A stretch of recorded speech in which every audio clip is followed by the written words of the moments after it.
धैर्य प्रकृति ने स्त्रियों को ही दिया है। इसलिए नर्सिंग में हम सारे हॉस्पिटल्स में देखते हैं कि यद्यपि आज की तारीख में बड़ी संख्या में रोजगार के दबाव में लड़के भी नर्सिंग के क्षेत्र में आ रहे हैं, परंतु फिर भी हम देखते हैं कि ज्यादातर बड़े और प्रोफेशनल्स संदेह आपके पास इस हॉस्पिटल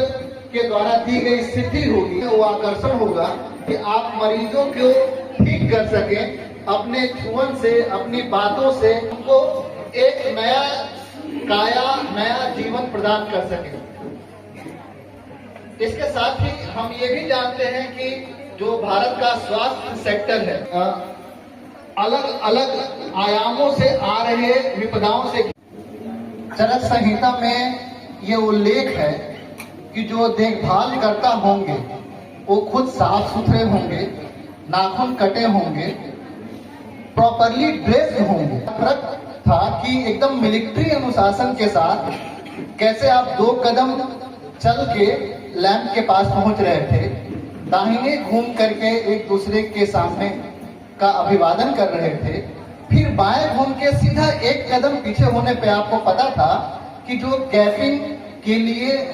वहां पे व्यक्ति खड़े हैं, आप ठीक उनके पास पहुंच गए हैं। ये जो अनुशासन था, ये इसने मुझे मेस्मराइज किया और मैं सचमुच में आप लोगों के इन प्रशिक्षणकर्ताओं का, जो भी आपके फैकल्टी मेंबर्स, आपको शिक्षित सभी का मैं हृदय से आभारी हूँ। उस समय जिन भजनों की श्रृंखला बज रही थी, वो हम लोगों को अंदर से उद्दीपित कर रही थी, लाइटेड कर रही थी कि मानव की गरिमा कितनी महान है, और उस मानव की गरिमा को बनाए रखने के लिए जिन लोगों ने अपने जीवन को उसका ध्येय बनाया है, वो हमारे होनहार विद्यार्थी कितने महान हैं। मेरा तो ये मानना है कि पेशेंट केयर जैसी महत्वपूर्ण जिम्मेदारी नारियों के अलावा पुरुषों के बस का है ही नहीं। पुरुष सिर्फ एक मार्गदर्शक हो सकता है, एक पथ पर जा सकता है, बार बार उसी पथ का अनुश्रवण करना, उसी पथ पर गुजरना और एक से एक